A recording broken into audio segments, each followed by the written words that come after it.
Hi అండి. అందరికీ నమస్కారం. Welcome to my channel. ఈ వీడియోలో ఏపీ ప్రభుత్వ ఉద్యోగులు మరియు పెన్షనర్ల పెండింగ్ బిల్లుల చెల్లింపులపై ముఖ్యమంత్రి నారా చంద్రబాబు నాయుడు గారు సంచలన ప్రకటన.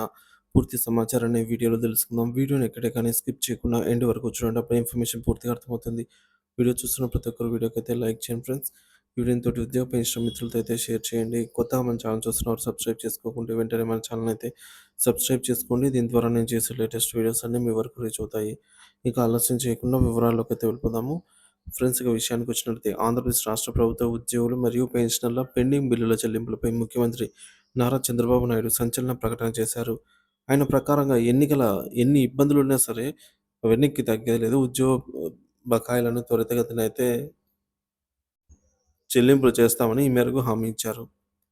ఆర్థిక సమీక్ష మరియు చెల్లింపులు. ప్రస్తుతం రాష్ట్ర ఆర్థిక పరిస్థితి క్లిష్టమైనప్పటికీ క్రమశిక్షణతో పాత బకాయిలను తీర్చే విధంగా ప్రభుత్వం కృషి చేస్తోంది. ముఖ్యమంత్రి చంద్రబాబు నాయుడు గారు పేర్కొన్నట్లుగా గత 8 నెలల్లో కూటమి ప్రభుత్వం 22,507 కోట్ల రూపాయల పెండింగ్ బకాయిలను చెల్లించగలిగింది. ఇది ప్రభుత్వ నిబద్ధతకు నిదర్శనమని అయితే ఆయన పేర్కొన్నారు. వేతనాలు మరియు పెన్షన్లు. ముఖ్యమంత్రి చంద్రబాబు స్పష్టంగా పేర్కొన్నారని ప్రతి నెల 1వ తేదీన ఉద్యోగులకు వేతనాలు, పెన్షన్లను చెల్లించాల్సిందే అని. ప్రభుత్వం ఎదుర్కొంటున్న ఆర్థిక ఇబ్బందుల దృష్ట్యా కూడా ఈ నిర్ణయాన్ని అమలు చేస్తామని అయితే ఆయన స్పష్టం చేశారు.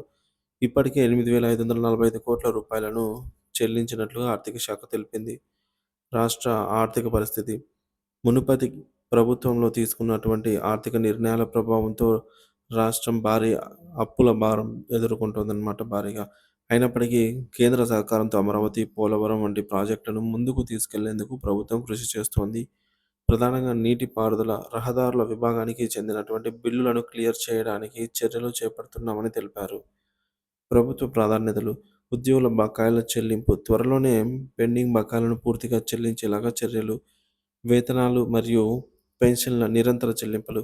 నెలవారీ జీతాల కోసం 85,000 కోట్ల రూపాయలను వెచ్చింపు. ఉపాధ్యాయ నియామకాలు. త్వరలో డిఎస్సి నోటిఫికేషన్ విడుదల. సంక్షేమ పథకాలు. ఇప్పటి వరకు 31,613 కోట్ల రూపాయలు ఖర్చు.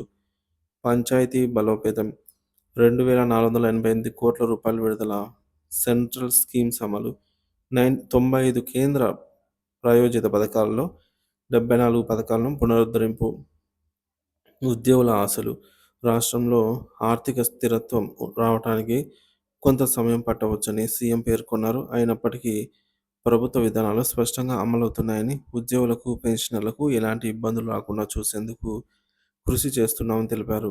ఈ విధంగా రాష్ట్రంలోని ఉద్యోగం మరియు పెన్షనర్లు త్వరలోనే వీరికి పెండింగ్ బకాయిలను ప్రభుత్వం చెల్లించే అవకాశం ఉందని అయితే ఆశిస్తున్నారు.